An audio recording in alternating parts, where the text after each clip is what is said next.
My subject is market anarchy, and there are two reasons one might reject the idea of market anarchy. One was that you believed in markets but didn't like the idea of anarchy, and the other is that you believed in anarchy but didn't like markets. Anybody know what to do about this silly thing? Is that all right? I don't really need a microphone for people to hear me, given the size of this room. I have a very loud voice. You have this one. So I thought I would talk about both of those problems before I went into describing. First, I have to figure out how this machine. There we are. Before I went into describing how I would imagine a society which had private property and markets but did not have any government would work. So there are two problems that I want to raise, one of them for believers in markets and one of them for believers in anarchy. And the problem for believers in the free market, who generally, I'm really thinking of people in the classical liberal tradition, and they accept the idea of a minimal state which provides police, courts, and laws, and generally national defense, and it provides police, courts, and laws as the framework for the market. And then in that view of the world, the market within that framework does everything you want it to do. The problem with that is that if the government is not competent to build cars, why do you expect it to be competent to make laws?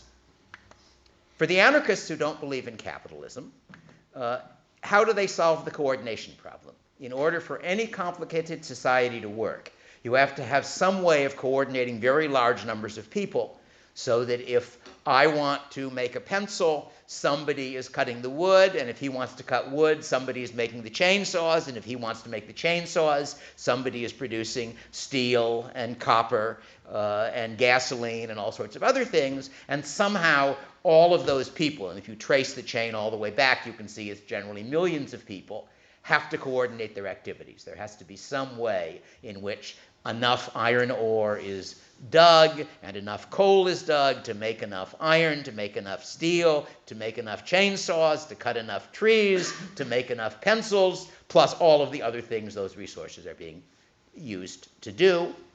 And the question is, in a society which does not have private property or trade, how do you do it? The other alternative method is central control, and that doesn't work, as we've had demonstrated a number of times, most dramatically by the Soviet Union. All right, now let me switch. Let me go into more detail on the minarchist version of that. That is the classical liberal position. The minarchist problem, as I already suggested, if governments are bad at producing things, if they control food production, we have famines. If they produce automobiles, cars are likely to be expensive and break down a lot. Therefore, the classical liberal says we should produce food and cars on the market. What about law? How does it get produced? The production of law is not a trivial problem. I don't know if any of you have actually studied law in law school, but I have not been to law school as a student, but I spent many years in law schools as a professor.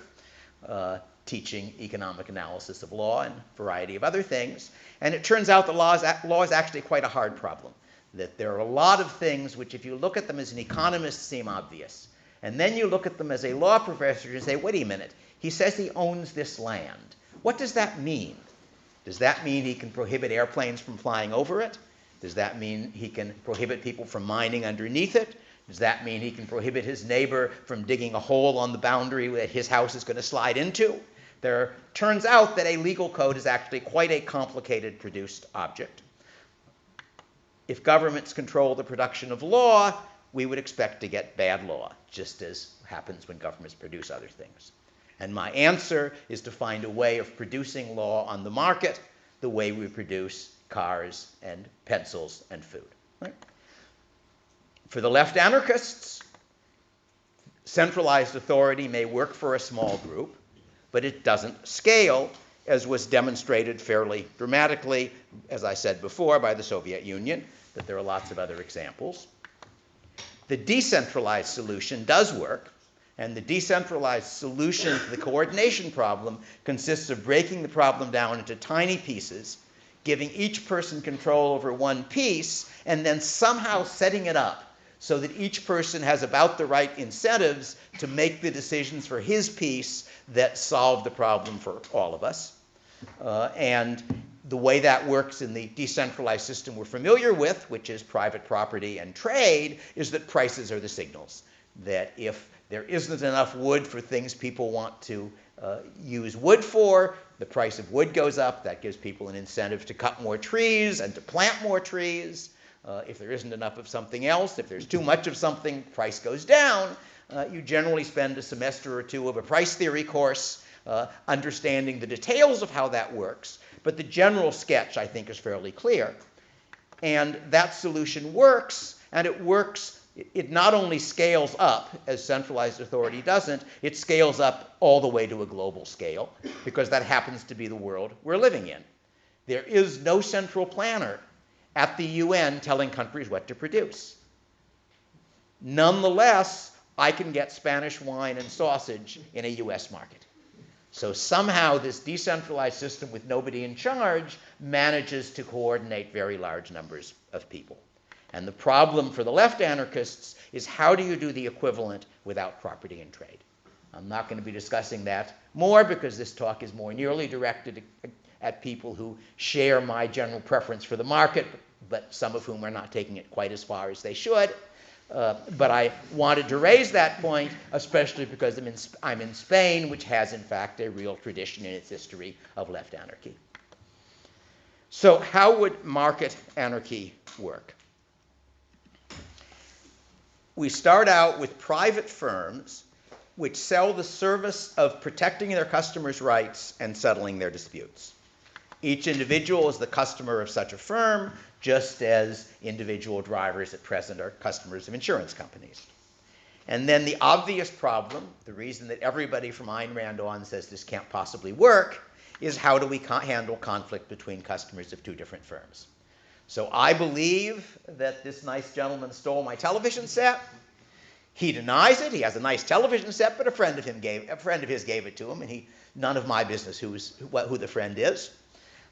So my firm, after looking at the video taken in my living room that showed him walking out of my door with my television set, my firm asks him to return the television set. He says no.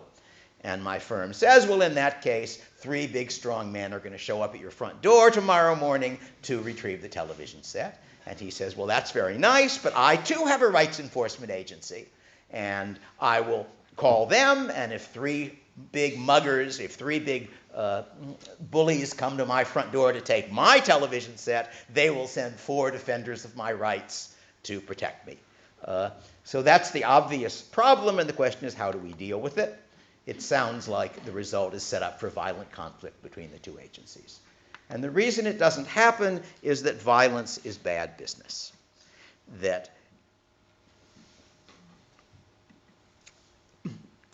if we settle conflicts by violence, we are going to have to pay our workers hazard pay for the risk that they might get shot when they are retrieving the television set, or when they're preventing the television set from being retrieved.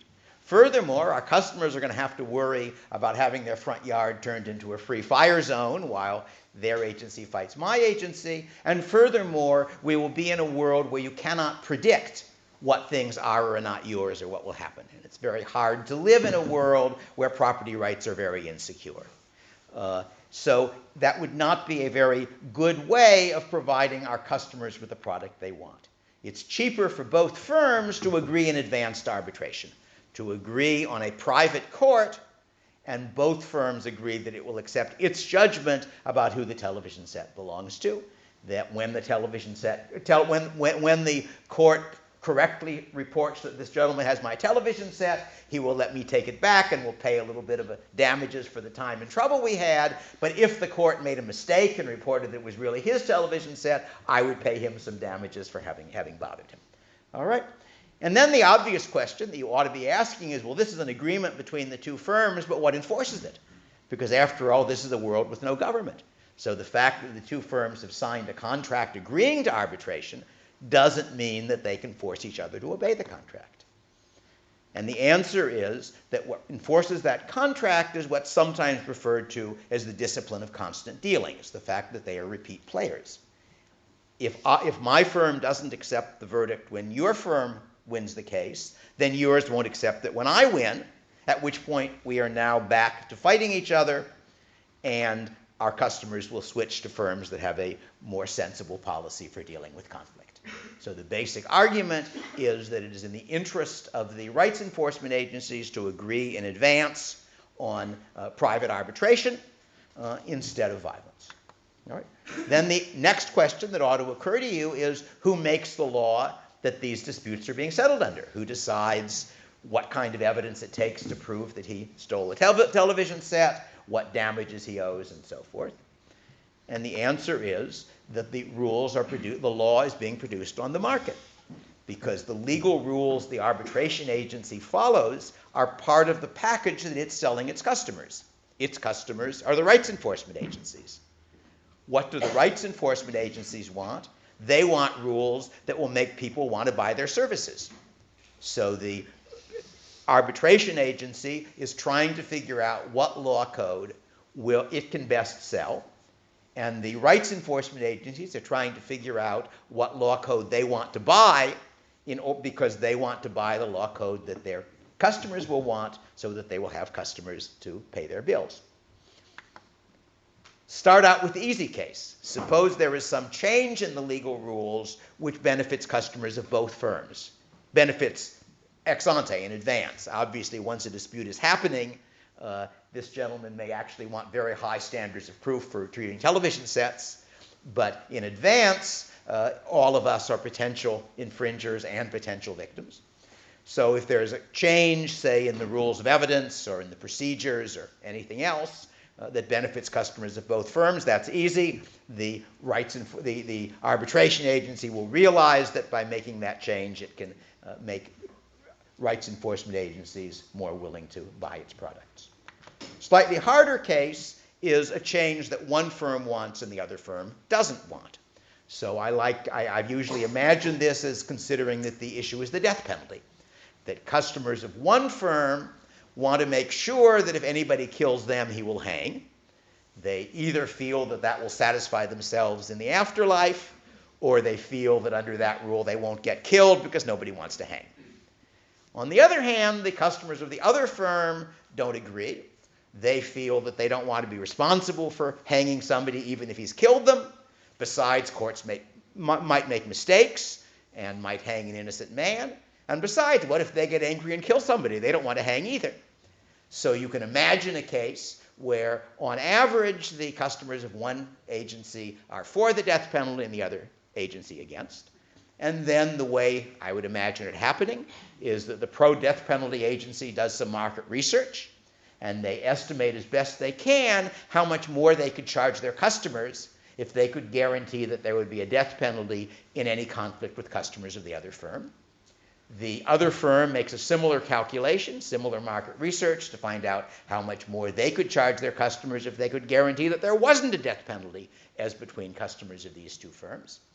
Whichever firm comes up with a higher number then makes a deal with the other firm, agrees to pay them something to agree to their preferred rule, or else they find other legal rules they disagree about, and trade off, that we will go with you on this one and you will go with us on that one.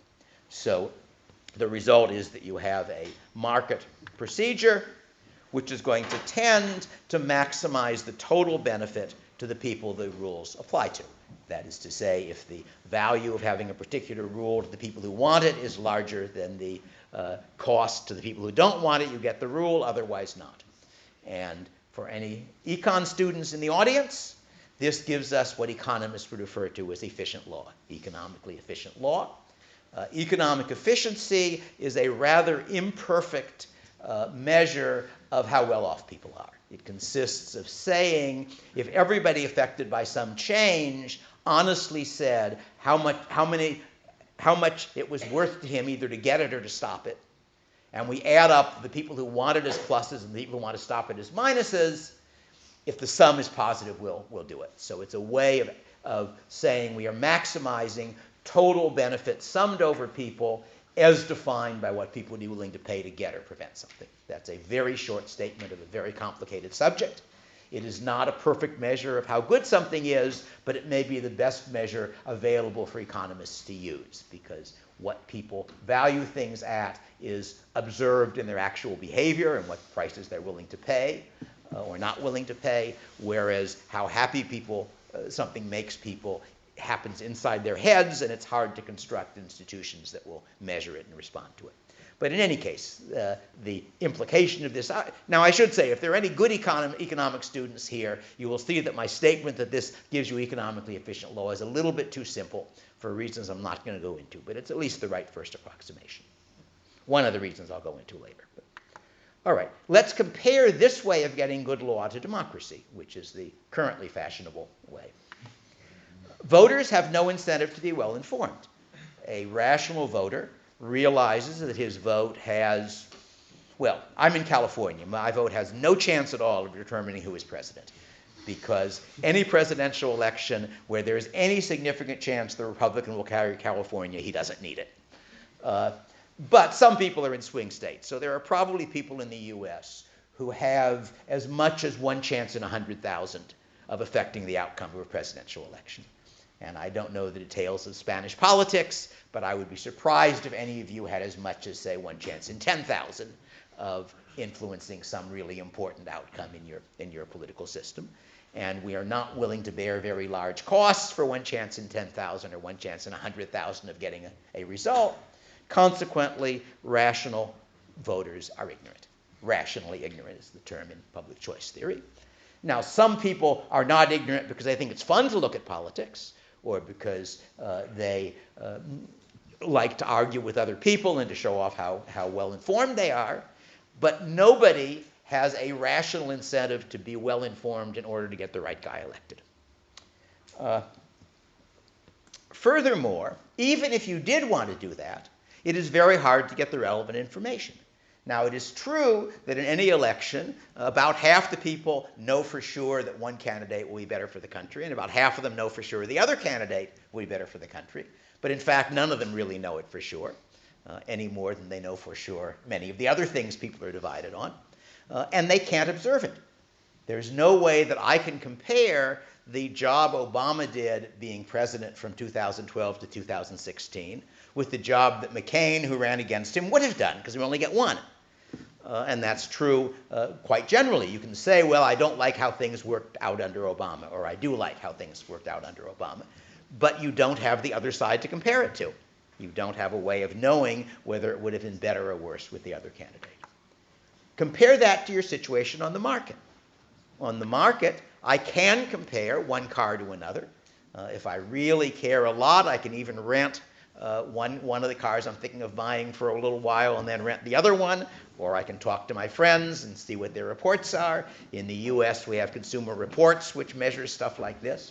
So the things I'm choosing among are actually there to be looked at. And in the anarcho-capitalist system, in the market anarchist system, I can compare what quality of law and law enforcement my neighbor gets. He's a customer of a different agency than the quality that I get. When he had something happen, how fast did the private police show up? How easily was the dispute settled? So forth and so on. So furthermore, unlike the political situation, it pays me to get the information, because what determines the president I get is who everybody else votes for. What determines the car I get is who I vote for, which car I choose to buy. And similarly, in my system, what determines the law and law enforcement I get is which agency I choose to be a customer of. Now, of course, I don't have the option of having any law I like. It's got to be law that they can get an arbitration agency to offer and other agencies to agree to. So I am choosing from not a perfectly wide subset. I don't get the law which says that I'm always right and you're always wrong, because oddly enough, you won't agree to that. But I do have the opportunity to choose among some range, and it's in the interest of the people who are selling law to me to try to produce the law that I want. Next question for libertarians in the audience, who I guess in this country I can sensibly call liberals. In my country, however, the enemies of liberalism stole its name quite a long time ago. But so any liberals in the audience or any libertarians in the audience, that's why we took the name libertarian and we stole it from the left anarchists, who I should say stole it from the believers in free will. So this is a long chain of transfers of title to names. But the question then is market anarchy libertarian?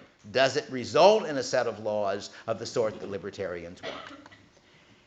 The logic of the situation implies, as I said at the previous slide, that you will tend to have the legal rules that maximize summed benefits summed over everybody affected, economically efficient law. Will that be law that respects liberty? The answer is maybe. If there are enough people who are willing to pay enough for oppressive law, the market will produce it. The market produces what customers want. So if you imagine a society where almost everybody believes that heroin use is a horrible thing, in that society, the opponents of heroin use will outbid the people who want to use it, and you will end up, at least in most of that society, with laws against heroin. There might be some areas where it went the other way if the drug addicts happen to be concentrated geographically, but roughly speaking, you'd get what I would regard as the wrong law, because in my view, what you put into your body is your choice, not anybody else's, and I regard the war on drugs as a fairly major mistake in the US and other countries that have it, and one that does a great deal of damage. That could be another long argument, but the point I'm making is only that the system I'm arguing for will, under some circumstances, make the wrong laws in terms of my principles. But of course, under the circumstances I've described, a democratic system certainly will make the wrong laws, since if almost everybody thinks heroin is bad, politicians will all unanimously think heroin is bad, whether they do or not.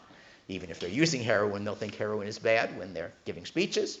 So therefore, this is a case where my system doesn't guarantee liberty, but it does no worse than the alternative. And in more balanced situations, it will do better. On the other hand, on average, liberty is economically efficient. It's a very odd thing that there are, in a sense, two different arguments for the libertarian position. One of them is that it's morally right, that it's wrong to coerce people. And the other is that it works better, that it results in people living longer, happier lives, fewer people starving to death, and so forth. And by a curious coincidence, these two arguments reach the same conclusion. And I think there's a similar coincidence in other political movements, actually. As far as I know, there aren't any socialists who believe that socialism is just but doesn't work. Maybe there are. I haven't met them, at least. But in any case, it is the view of most classical liberals, most libertarians, that liberty works, that it is very rarely worth as much to me to violate your rights as it is to you not to have your rights violated. And if that's the case, then since the market is giving things their highest value, the market will tend to make laws in which you can't violate my rights. Right? If you compare anarchy to government, the mistake that a lot of people make in arguing politics on any side is arguing about outcomes rather than mechanisms. That is to say, if somebody says we ought to have a government which helps poor people at the expense of rich people, the first question is not whether you like that or not, it's whether that's going to happen or not.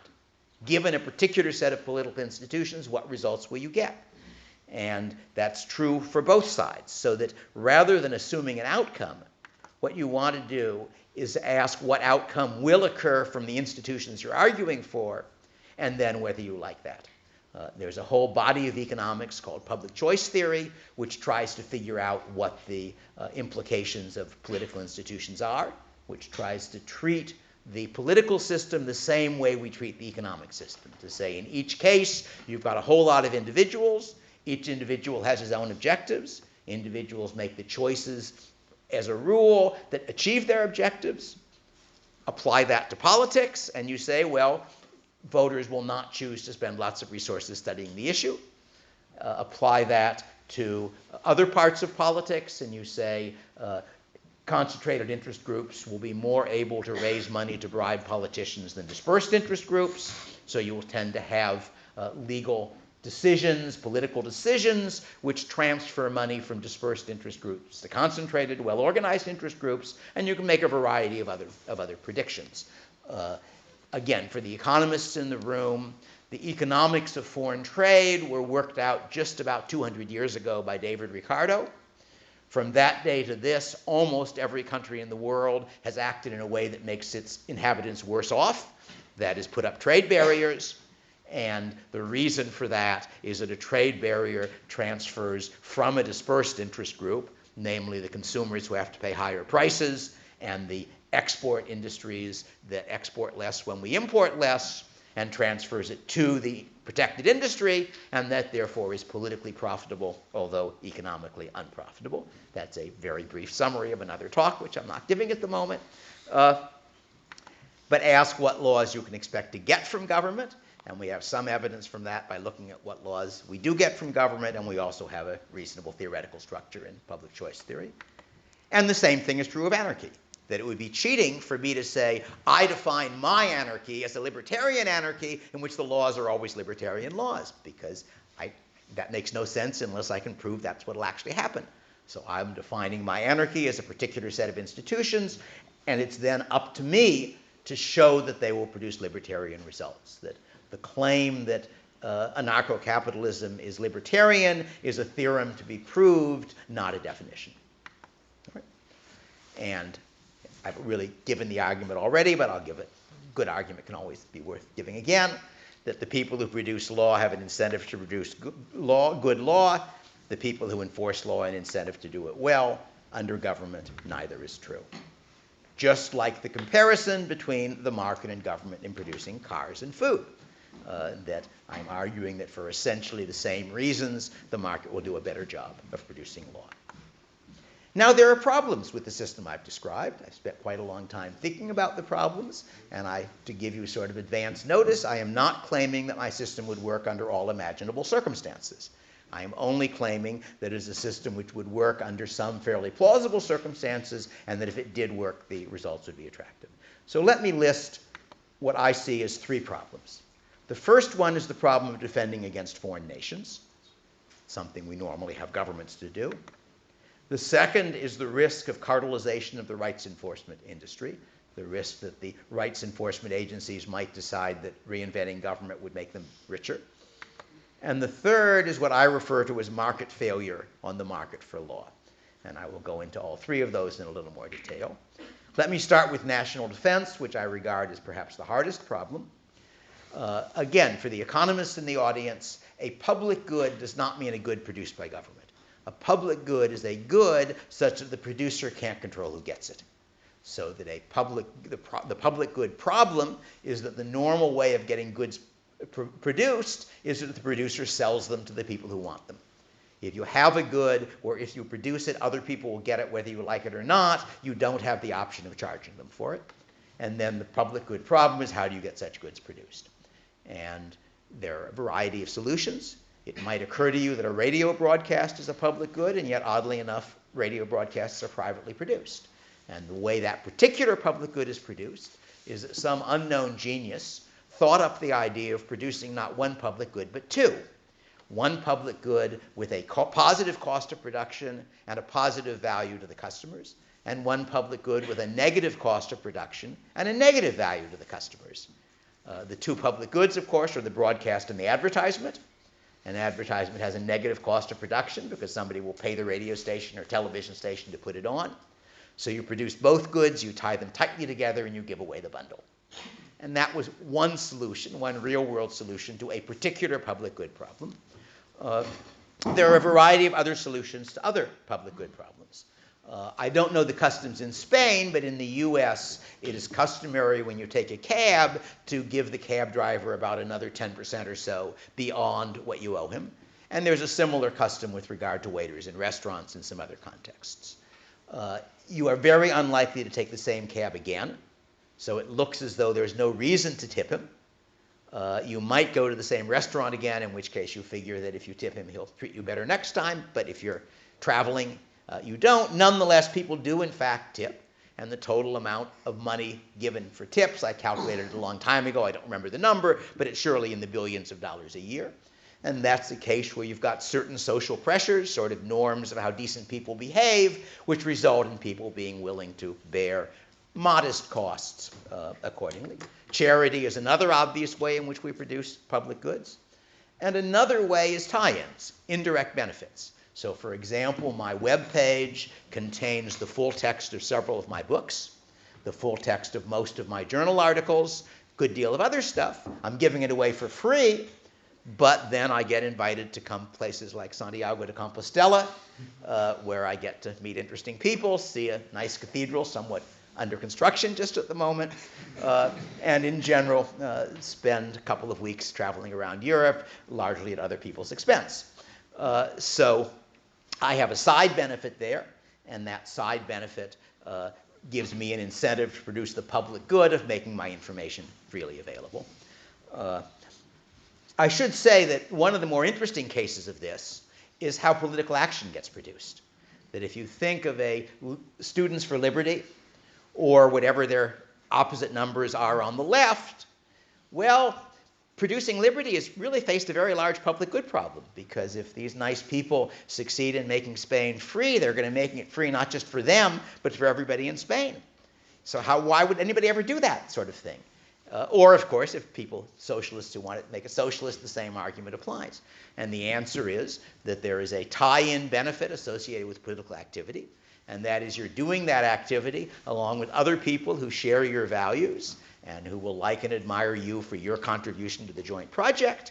And if you're a guy, you might find a nice girl, and if you're a girl, you might find a nice guy. And even if you're not looking for a partner, a romantic partner, you might find interesting friends to have dinner with and have conversations with. So I think that that sort of political activity is largely driven by the side benefit of people associating. And that's why I like to say that, at least in the US, one of the things that impresses me about Students for Liberty is that they have a higher ratio of women to men than any other libertarian organization I've been associated with. Not as high as it should be. It's still, the women are still outnumbered, I'm afraid.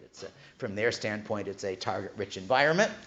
But nonetheless, it has done at least a little bit better. I've asked some of the people who run SFL in the US how they did it, and the only answer I got was they got the men to dress decently.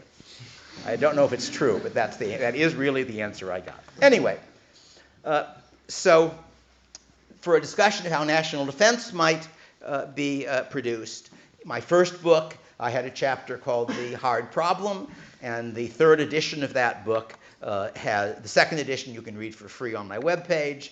The third edition is $2.99 as a Kindle on Amazon. One of the nice things about self-publishing is you can make Kindles really cheap if you want people to read them. And both of those have discussions. I've got two different chapters discussing conjectural ways in which national defense might be provided in a free society, in an anarchist society. Cartelization problem. And the basic problem is that if there are only 3 rights enforcement agencies, they might decide that robbery is more profitable than business. They agree not to compete for customers, so now you're locked into whichever agency you were a customer of, and they can raise the price and you have nowhere to go. All right? Or they might join, they might turn themselves into a single thing and reinvent government. So that's one danger. How likely is that to happen? And speaking as an economist, the answer is it depends on how many rights enforcement agencies there are. That if you look at other industries, if there are 2 or 3 firms in an industry and no government preventing cartel, it's quite likely they will form a cartel. How many firms will there be? Well, as any economist could tell you, that depends on economies of scale. Economies of scale are ways in which the cost of producing something changes with the size of the firm. And the usual pattern for most industries is that as firms get bigger, first costs go down and then they go up again. They go down as you take advantage of physical economies of scale, of things like having to design the product once, however many copies you're making.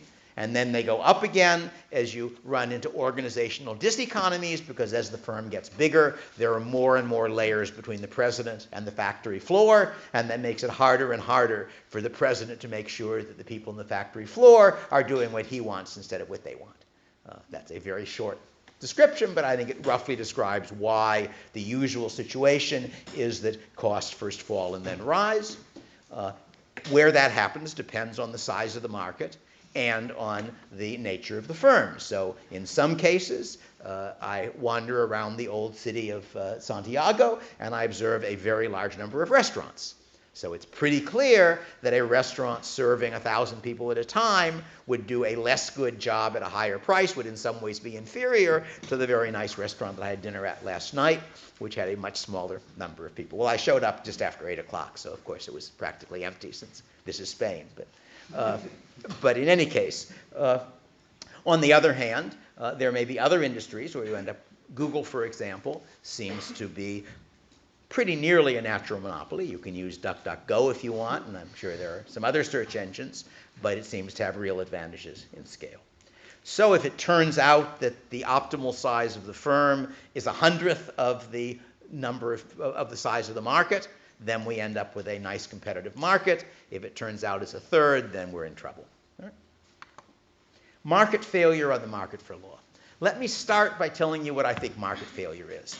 Market failure does not mean markets failing. Like many other cases, technical terms are not self-explanatory. The theory of relativity does not simply say everything is relative. The market failure, I think, means situations where individual rationality doesn't produce group rationality, where if each individual does the right thing for himself, people in general are worse off. And my standard example of this is to imagine that it's about 1,000 years ago. You are one of 10,000 men with spears standing in a line pointing them that way, because coming at you are another 10,000 men on horseback with spears. And you do a very quick cost-benefit calculation. And you say, if all of us stand and keep our spears planted, with luck we can break their charge, and some of us will die, but many of us will live. If we run, horses run faster than we can, so I should stand. I'm sorry, I made a mistake. I said we. I don't control him and him. If I run and they stand, I won't be one of the people killed when we stop the charge, and if we don't stop the charge, at least I'll be ahead of the rest. If I stand and they run, I am dead. Whatever the other people are going to do, since it's again a public good problem, since I'm in 1 in 10,000, one fewer spear isn't going to make the difference in the battle, so I should run. We all do the calculation, we all run, and most of us die. Welcome to the dark side of rationality. All right? That's a simple description of market failure, and you'll notice it's not happening on the market. That it's a pattern which exists on markets, it exists in politics, it exists on the battlefield, it exists in households. It's a very general issue. But in particular, unfortunately, I believe that you would have market failure on the market for law. Let me give one obvious example. If my firm and your firm agree that I can sue you for polluting my air, if they negotiate whether to agree that I can sue you for polluting my air, my firm will take account of costs and benefits to me. Your firm will take account of costs and benefits to you.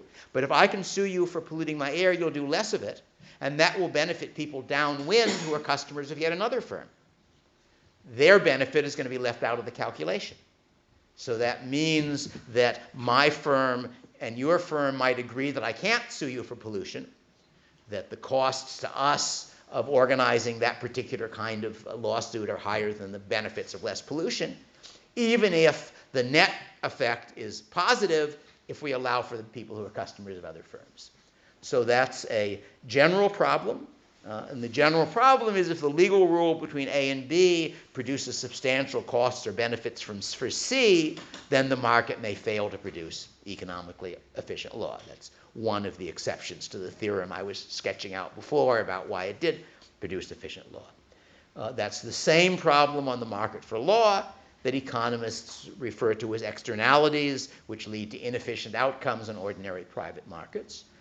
And the defense of my system against that problem is the same as my defense of the market in general against that problem, and that is that the alternative is worse. That is to say that the system I have described will sometimes produce less than optimal law, but the political system has no mechanism pushing it to produce optimal law, unless you think that democratic voting with rationally ignorant voters is going to do it.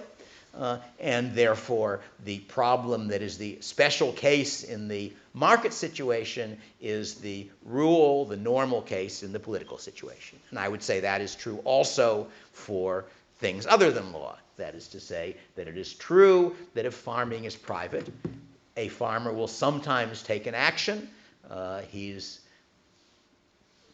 providing a crop which allows his neighbor who has bees to let the bees browse on the nectar of the blossoms of his alfalfa and produce nice yummy honey. And he can't charge the bees for doing that because bees unfortunately don't recognize human property rights. So therefore he will produce a suboptimal amount of alfalfa. The story is a little more complicated, but again, this is only one talk. But in any case, the point I'm making is there are occasionally externality problems and public good problems within the market system, but such problems are the normal situation in the political system. Very nearly no political actor bears the costs or receives the benefits of his own action. It's true of a voter, it's true of a politician, it's true of a lobbyist, it's true of a judge. If a judge makes a decision which sets a precedent in our common law system, which makes the country 0.1% poorer, that's a huge amount of damage for one human being to make, billions and billions of dollars worth, and yet he'll never know. It won't come out of his pocket. I could go on that too. I've got a particular horror story about judges, but I won't bore you with it at the moment. So in any case, let me go on, however, to the future, because I don't expect what I've described to happen in Spain or the US anytime in the next few decades. What I'm trying to do is to say, all right, I believe in free markets. How far can I push that idea? And my answer is I believe I can push it all the way and give a plausible description of a society in which the markets did everything. We may eventually get such a society, but it's not on the immediate horizon. However, I want to claim that we are quite likely to get that in the limited area of cyberspace. How many people here know what public key encryption is? Right. All right. It's maybe one of the most important technological breakthroughs of the last 50 years. It's a way in which you can have a world where you can send a message to a stranger such that nobody but the stranger can read it. You can send a message, whether to a stranger or somebody else, and prove that you're the person who sent it if you want to. You can establish a reputation while still being anonymous. That is, you can establish a reputation for your online persona without having to tell anybody irrelevant details, such as what continent you live on, whether you're a man or a woman, a child or an adult, black or white, old or young. So that public key encryption makes possible a world where all communication is private, where nobody knows who pays whom what. You can use the technology to generate an anonymous digital cache, or who is talking to whom. It is very hard to tax or regulate things you cannot see. So that means that we may well move towards a world which is in effect anarchy online. To some extent we already have. Contract enforcement in that world is done by reputation. eBay already does it. eBay has mechanisms such that when you buy from a seller on eBay, you essentially report satisfaction with the transaction. They make that information available to later purchasers. And one can think of fancy and more sophisticated ways, because digital signatures can make it easy for you and me to sign a contract that either of us can prove to anybody else that we both signed. We can sign a contract that specifies an arbitrator, and the arbitrator can then prove that he's the arbitrator we agreed to in the contract. So if we have a contract and a dispute and it goes to the arbitrator, and the arbitrator says that I owe you $5,000 and I don't pay it, the arbitrator can then provide you with that information, and you can put it up on a web page with my name all over it, and anybody who wants to do business with me will rapidly discover that I'm not to be trusted. All right? So it's a mechanism which makes possible a non-violent but effective form of contract enforcement. So I want to argue that something like market anarchy may develop, and to some extent is developing, online. All right. Interesting future possibility. I should say I have a book called Future Imperfect, which looks at a whole variety of different technologies that might develop in the next few decades and what the implications would be if they do. Suppose we end up with anarchy in cyberspace and government in real space. And suppose we are in a world where most of the interesting stuff happens online, where most people are telecommuting to work, where most think about a world where virtual reality is a bit better than it is. I don't know if any of you have played have used the relatively new virtual reality goggles, but they're really quite impressive in the sense that you are standing there seeing a world that doesn't exist, moving things in that world and so forth. So suppose we get that technology gets steadily better, and the result is that most of our life is lived online.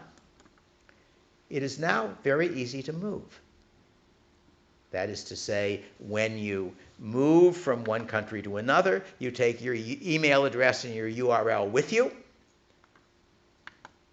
If one government doesn't treat you right, you can vote with your feet to another. Part of what encouraged me in these thoughts is a few years ago I took a trip that included India. My daughter went along with me. My daughter is a freelance online editor, and she took her work with her. She could do the work she did just as easily in Delhi as she could in San Jose. In that world, governments are just landlords, competitive landlords. All right? So that's at least one way in which you could get something in the direction of what I'm describing within your lifetimes, probably within mine only if we solve the aging problem, which is another subject I've discussed. For much more on all of this stuff, my website is daviddfriedman.com. It contains links to the second edition of The Machinery of Freedom, which is the book where I first sketched the ideas of market anarchy as I have it.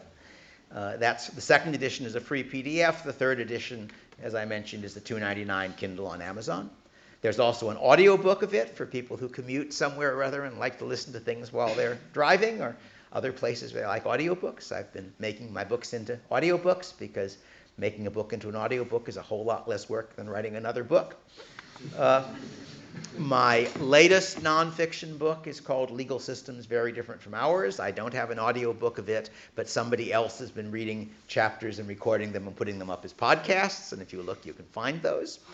And one of the things it describes and discusses are various past societies which I regard as sort of primitive versions of market anarchy. That is, societies where law enforcement was private and decentralized, but societies much less complicated than what I'm describing. Also, a lot of other things. I look at the legal. The basic point of that book is that all human societies face about the same problems. They solve them in an interesting variety of different ways, and they're all grown-ups. So therefore, we should take all of them seriously. That's available as print and Kindle on Amazon. Also, as I mentioned, most of my published articles are on my webpage. There are recordings of many, many, many talks I've given, some of them video recordings, some of them audio recording. At this very moment, my cell phone is doing an audio recording of this talk, and with luck, maybe someone in the audience is doing a video recording, because nowadays, everybody in my audience pretty much has a video camera in his pocket. Also, I have a blog. I should say I'm not very active on the blog at the moment because I discovered someone else's blog, which was really fun to talk with people on. But the blog has got, I suppose, 15 years or 20 years of my comments on a very wide variety of subjects. So if you want to know what I think about global warming or home unschooling, unschooling means education where you don't have any curriculum. I could give a long diatribe on what is wrong with the standard model of K through 12 schooling, but that would have to be another talk. I think that pretty much covers it. Thank you all.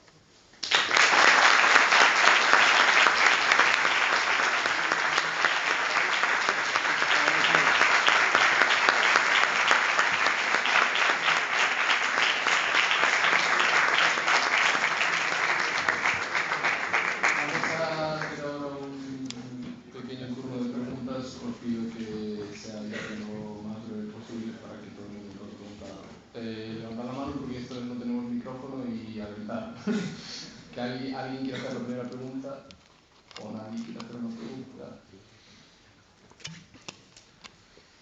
Si alguien tiene miedo de hacerlo en inglés, la hagan en español y la intentamos traducir. How will you control diseases like we have big problems with the coronavirus? How will you control, anarchy, It's a good question. Obviously, to some extent, you just control it by individuals taking rational action because people don't want to get infected. And to some extent, people care about infecting others. But beyond that, you might not. Let me give you a broader answer to the implicit question. Are there any things that governments do usefully? Yes. The problem is we have no way of constructing a government that only does useful things. There was an academic who, no longer alive unfortunately, who tried to calculate how many human beings had been killed by their own government in the 20th century. And his figure was about 200 million. His name is Rummel. If you look up democide, which is the term he used for that activity, and Rummel, you can find his stuff online and his calculations. So basically, I think there are things where government is useful. In particular, government provides a way of solving some public good problems. It may well be that dealing with contagious diseases is one of those things. In principle, you could imagine legal rules where if I catch a disease from you, I can sue you. But it's going to be very hard in practice because I don't know who I caught it from. So I think the answer may well be that a reasonably sensible government will handle a contagious disease better than an anarchy will, but that same government will also lock people up for smoking marijuana and prevent them from importing goods, and once in a while get in a war, and if it goes really badly, which probably neither my government nor yours will, kill large numbers of its own citizens. If there's a conflict between two people and each one of them is attending or is doing a different firm, and one of them tricks the system, either the firm or One of them what? tricks the system, either Tricks. the firm or the person comes out of the argument with an unfair solution. So in both Spain and in both the US, there's this system where you can appeal to a higher judge. I understand. And he can tell you and tell you, Yeah. okay, so this was wrong, Yep. etc. But this is a little bit like asking me if private markets produce automobiles, will they have front-wheel drive or rear-wheel drive? That the system we're describing could have an appeal system. The private court might find that customers liked it better if there were such a mechanism, or it could not. And that's really going to be a market outcome depending on the costs and benefits as perceived by the customers of such a system. ¿Alguien más? Sí. Aquí, primero y luego. In which kind of territories will this system be applied, and how do you can avoid people of the territory don't divide it into two sides, one who approves the system and the others who not, and the ones who approve stay in the system and the ones who not can return into the government? Well, fortunately, creating a government is the public good problem. That is to say, suppose 40% of the population want a government. Each individual, if he spends his energy and money trying to bring a government, is going to be sharing that benefit from the rest of the 40%, so he doesn't have much incentive to do it. On the other hand, the defense is private agencies which want to protect their customers from being robbed, even if you call it taxation. So it seems to me that once you've got it, obviously if enough people want to restore a government, you will, but I think it's on the whole going to be relatively hard to recreate a government in that situation.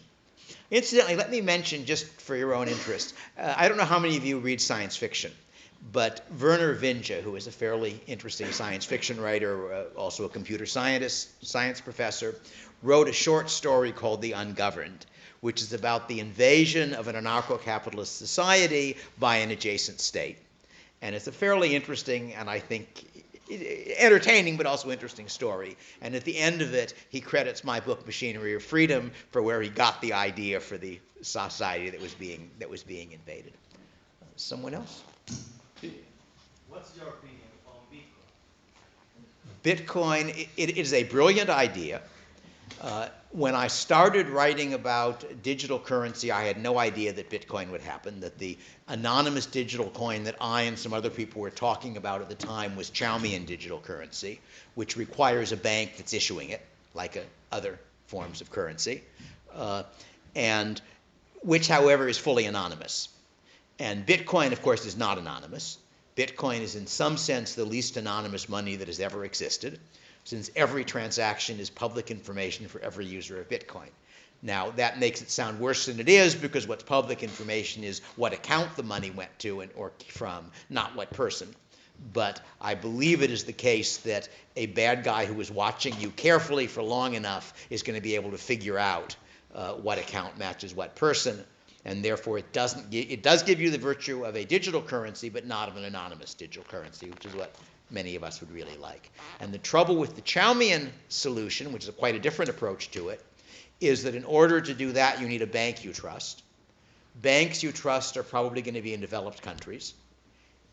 If anonymous digital currency exists, money laundering laws become unenforceable.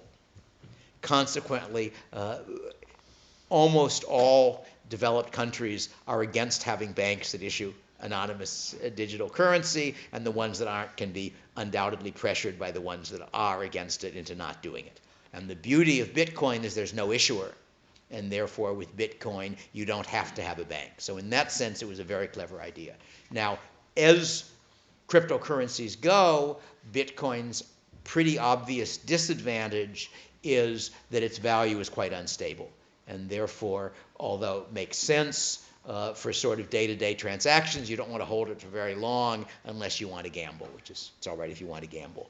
And I think that it would be desirable for somebody to come up with a cryptocurrency along the same general lines, which has a stable value in something. It could be a stable value in dollars. It could be a stable value in terms of a bundle of commodities that it was set to.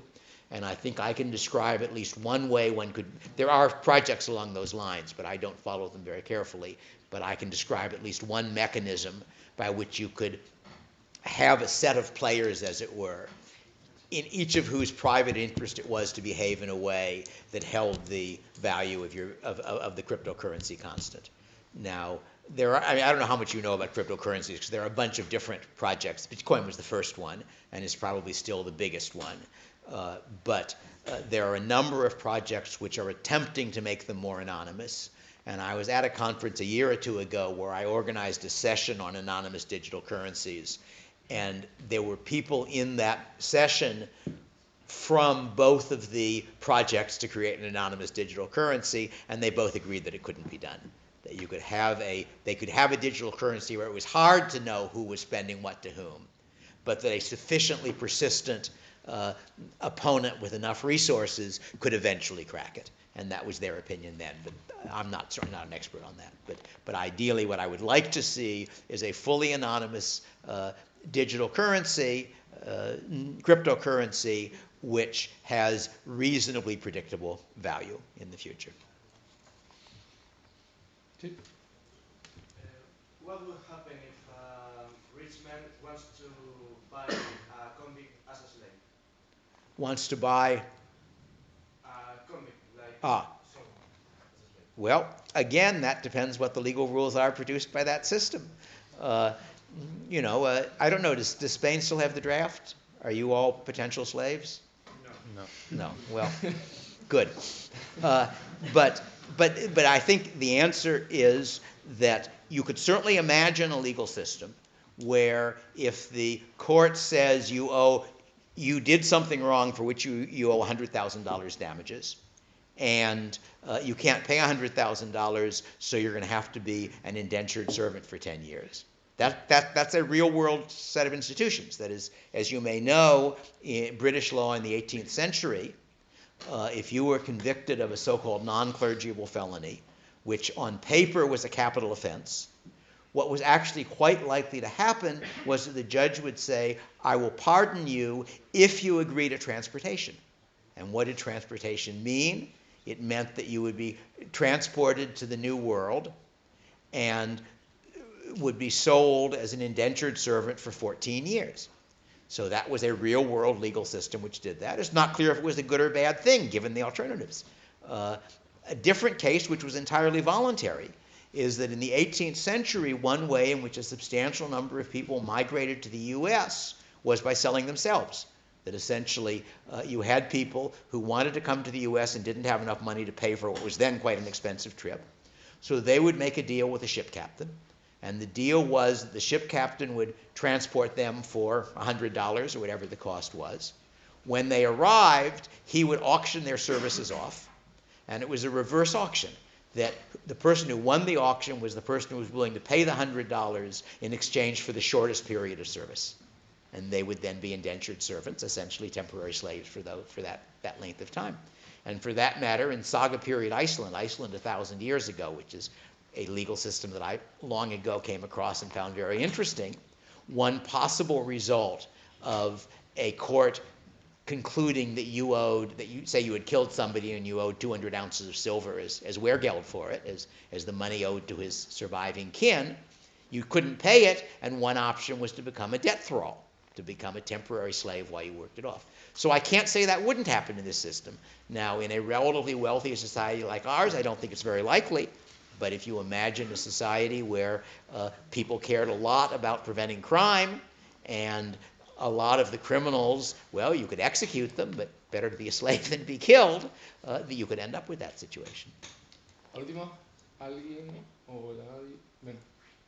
Yeah, so one of the biggest examples right now of anarchy is international society, where even though we have like International Court of Justice and all these institutions, states don't recognize their authority. Yes. So they go unpunished in a way.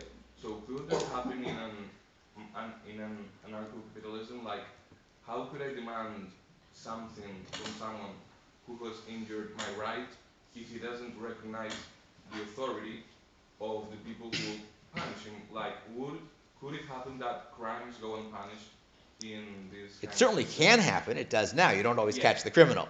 But I think it is unlikely that you would have people who did not sign on to the system, because the cost of not signing on to the system is that when somebody thinks you've committed a crime against him, you've got nobody on your side to defend you, and you have no pre-existing mechanism to get it arbitrated. And that sounds like an unattractive situation. But I should say that in the Vinja short story, there is somebody who is what they call an armadillo, who was somebody who pulled out of the system, basically fortified his own farm, and had almost nothing to do with his neighbors. And that turned out to be an important element in the story as the story worked out. Because the invading army ends up reaching his farm, and they treat it as a fortress of the enemy country. Because part of the fun of the Vinja story is that the people on each side are interpreting the other in their terms. So the invading army thinks that the anarchy calls itself an anarchy, but really, and so forth. And it's quite a lot of fun. But that's a digression.